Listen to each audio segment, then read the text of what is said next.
The governor outlines new action on affordable housing and tax reductions. We're also asking him about Democrats' plan to ban so-called assault weapons. The governor really ripped hospitals for overcharging customers, hoarding cash, and avoiding taxes. Hospitals say he's looking at old numbers. It's going to snow tonight, up to a foot in the metro area, and Denver is going to try a new strategy: plowing. The transportation expert says a targeted approach is really what's needed. This is what somebody riding a bus, wanting to use a bus, would be faced with. Ride or drive, walk or roll, it's going to be a miserable 24 hours to get anywhere. But you're in the right place. Cozy at home. With next. This forecast holds, and we're going to get Denver's biggest January snow in 30 years. 8 to 12 inches later tonight into tomorrow. Be less southwest of downtown, more snow out to the east. You're watching next, so I'm going to assume that you do not need to see 3 reporters standing outside telling you it's going to snow in a couple of hours. But there's a brief look at Boulder where they've got a trace of the snowstorm on the ground. Just like liberal policies, they're going to try it out in Boulder first before it spreads to the rest of the state. Lauren will be along in a moment with details on the forecast. Democrats completely control the state capitol right now, and Governor Jared Polis laid out a 70-minute-long wish list in his State of the State address today. He focused in large part on housing affordability and limiting tax rates. Full disclosure, the Polis administration's precondition to sit down with the governor and ask him questions about his policies after was that we also had to interview pre-selected supporters of the governor on a topic of the administration's choice. We declined to do that. So instead, politics guy Marshall Zellinger caught up with the governor for some quick questions about his priorities at a later event.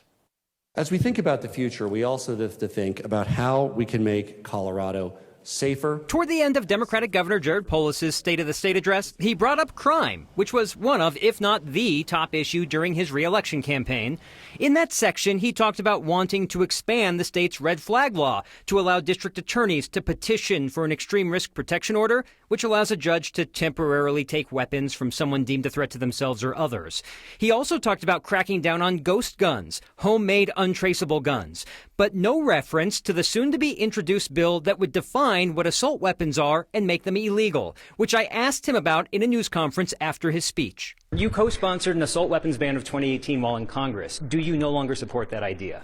Well, Marshall, I think that there's a lot that we should do federally. While not specifically answering the question, he talked instead about universal background checks that exist in Colorado, but not, say, Wyoming, where someone from Colorado can buy a gun in a private sale and not have to go through a background check. I do think, as a nation, we need to do more. There's limits to what states can do. When asked about a state assault weapon ban by the Colorado Sun, he was a little more specific. We specifically, looking at the data, believe that extreme risk protection order can work better. Last year, we also worked together to send every tax filer $750, nearly a year ahead of schedule. His speech also included a reference to our Tabor refund, which is mandated by state law.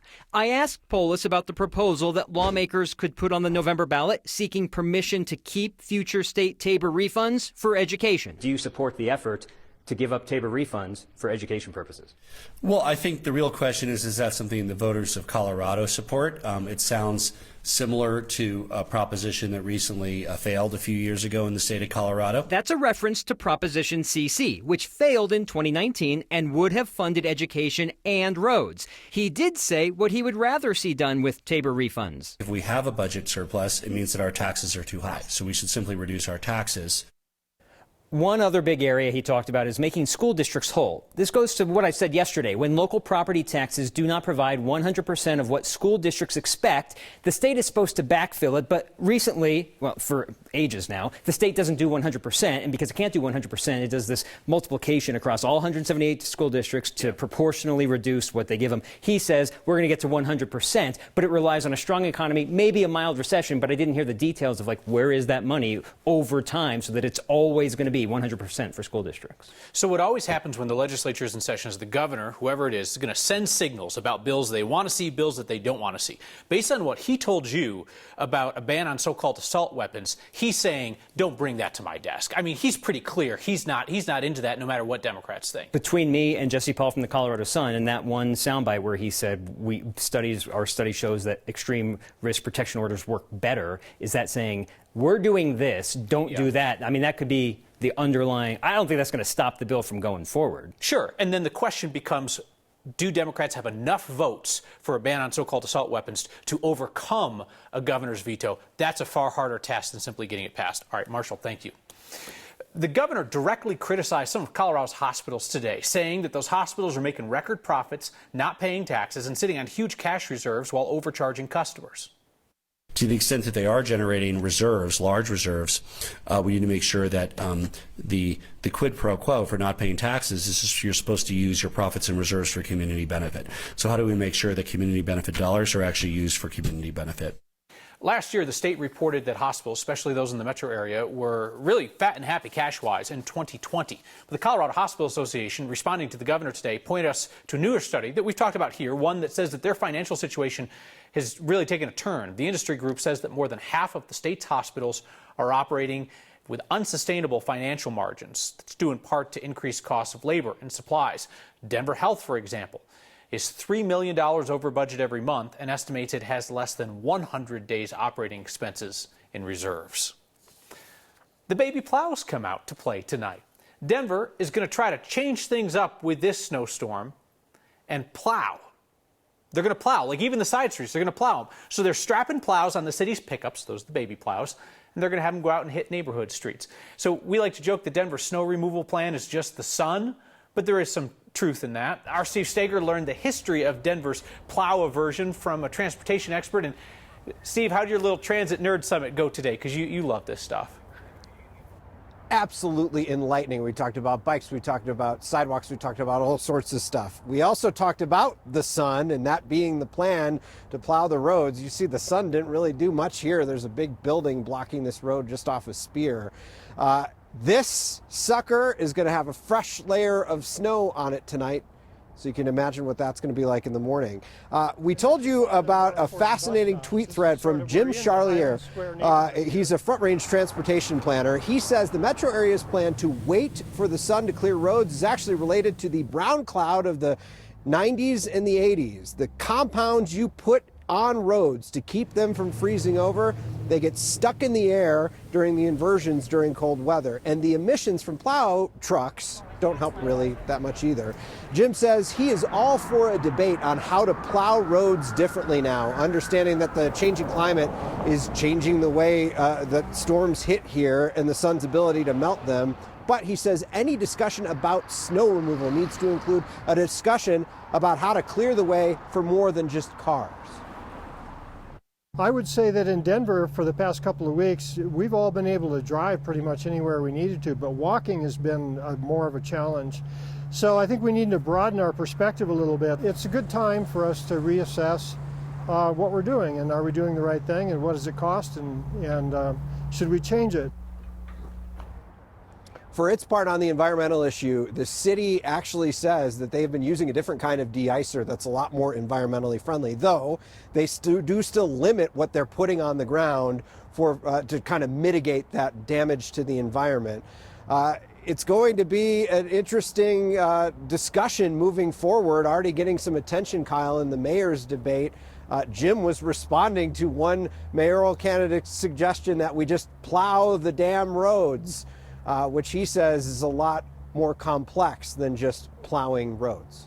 These people running for mayor, all 28 of them, if they know their history, they know that this is an issue that people respond to. Mayor McNichols famously got run out of the office in the 1980s over poor handling of a snowstorm. And John Hickenlooper didn't sweat a whole lot when he was mayor, but in '06, when the roads got so rutted they had to bring out the graders to chop up the ice, that was not Hick's finest moment as mayor. Yeah, and you know, that is the reason why those residential plows, the baby plows, so to speak, the pickup trucks with the plow fronts on them are running around. That was a product of that storm in 2006 and of the city's bad response to it at the time. So you can imagine, maybe after this, I don't know if this is enough. The roads have been pretty slick for a while. It might be interesting to see if there is some change moving forward. Getting snow on ice, never a great combo. Steve, thank you. Denver shelter system is also preparing for this storm. Starting tonight, the city will open an overnight shelter at McNichols on West Colfax. That'll be open until Thursday morning. City's rec centers will also be open as daytime warming centers during regular business hours, a place for people to come in and sit down, use the bathroom, get a drink of water, stay warm. Today, Colorado joins a handful of other states in offering universal pre-K. The application process opened this morning. 30,000 spots are available. It's 15 hours a week of care for kids in the year before they start kindergarten. It's paid for through the nicotine tax that voters approved in 2020.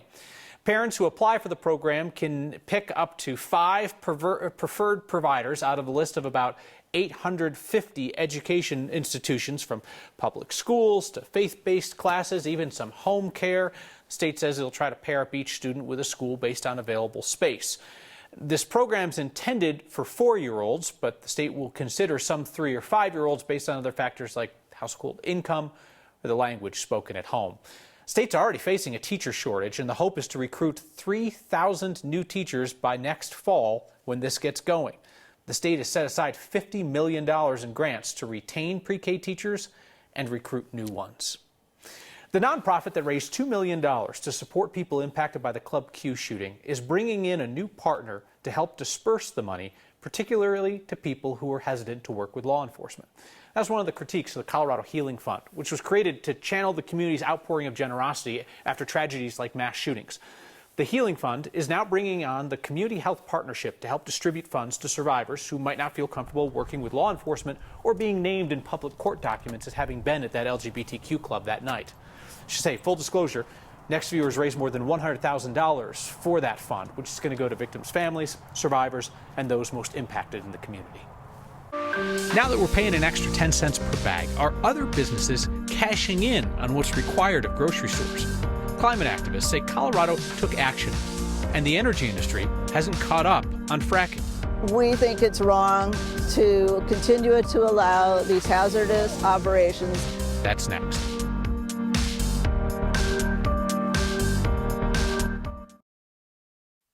Colorado's new bag fee went into effect at the beginning of the year, requiring grocery stores and some other stores to charge 10 cents each time a customer uses a single-use bag.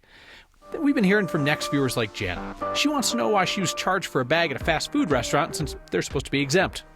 Jana, smart question, because you're right. Restaurants are exempt from the bag fee requirement. That doesn't mean that they can't bandwagon and start charging for bags. City of Denver told us, restaurants or whoever can choose to charge a fee for their bags like they could charge a fee for anything. But since they're not part of the official bag fee requirement and the revenue sharing that prompts between the city and the businesses, if they're doing this bag fee on their own, they have to report it as income and pay taxes on it. Fairly well-known name is dropping out of the Denver mayor's race. First time that has happened. And it reduces the field from 28 candidates to 28. Because somebody else got in today as well. Come on. Democratic State Representative Alex Valdez ran a pretty low-key campaign since he got in the race in late November, and today he dropped out.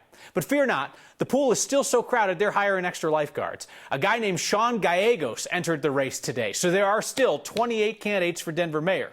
We're still trying to get in touch with Mr. Gallegos to figure out who he is. I don't know who he is. Denver has updated the deadline to gather enough signatures to qualify for the ballot. So if you want into this mess, you have 2 days.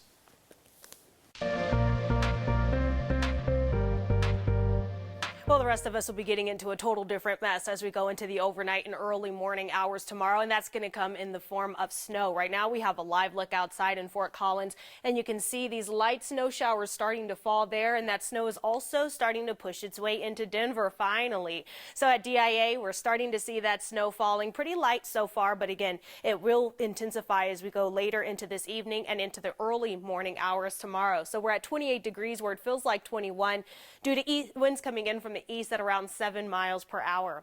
Now we're going to continue to monitor our HD Doppler radar, and you can actually see this low pressure system just churning over the Four Corners region, and that's going to continue to just spawn up more moisture and precipitation. So we're already seeing that start to push its way into the Front Range, finally making its way into Denver, and we just saw it in Fort Collins, but it's starting to fall as rain showers in the far southeastern corner of the state where it is still above freezing there, warmer weather. Now, as you take a look closer into the Front Range, again, starting to push its way into the I-25 corridor, so you're going to want to watch for that as you start to make your way home if you haven't already. And then to the south, there it is. is. We have a snow squall warning that is in effect until 6:30, and this is going to be just east of I-25 and east of Colorado City, where you're just going to watch for intense, heavy snowfall, strong winds, reducing visibility in this area. You can also see a rain-snow mix as those temperatures begin to cool.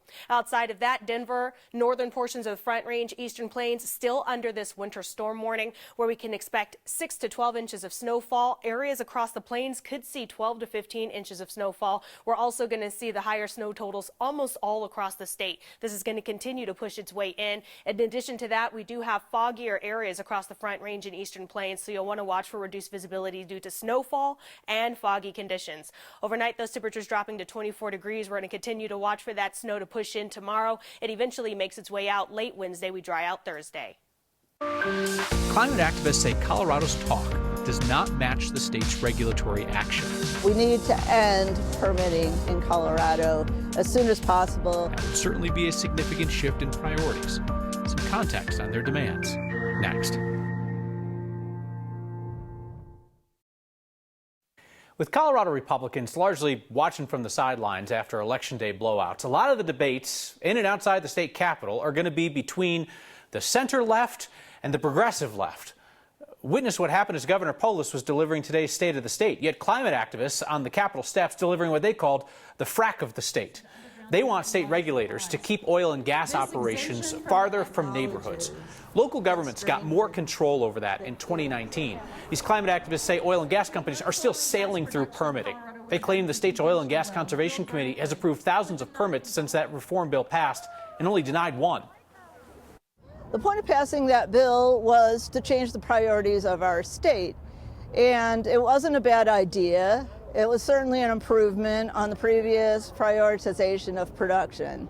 However, the facts on the ground are hardly any different. Aside from one permit being denied for, setbacks, there has not been any significant changes.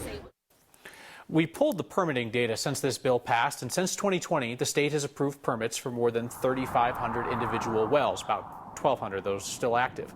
The one permit denied was actually for a larger development plan that would have been multiple wells at several locations. Now, somebody could point out that if the permits meet the specifications, then they should be approved. But activists say what's happening now isn't going to cut it. They want additional action to protect Coloradans living near the state's largest polluters, like the Suncor refinery in Commerce City. So I'm just a mom, really, joining all these forces here to bring justice for our communities. All the fracking in the state gets refined next door to my house. What that means to us, it means more headaches, more cancers, more leukemia, more bloody noses, more health impacts. The activists at today's rally say they would ultimately like to see a complete phase out of new oil and gas permitting by at least 2030. That would be 10 years ahead of Governor Polis's goal of 100% renewable energy by 2040. Your feedback on the governor's conditions to talk to him today. Next. We disclosed that we declined a sit-down interview with the governor today because of a precondition that we would also have to interview pre-selected supporters of his on a topic of the administration's choice. Feedback from Michelle Mead, who asked, is this a common thing among politicians? And if so, how many media outlets don't participate because of the questionable ethics? It is not a common thing among political leaders, Michelle, although the governor's office did the same thing last year and we declined then. As for what other media outlets do, I don't want to speak for them, but I hope that if they agreed to the conditions, they disclose those to the viewing audience, because everybody should know who's making the editorial decisions, them or the governor.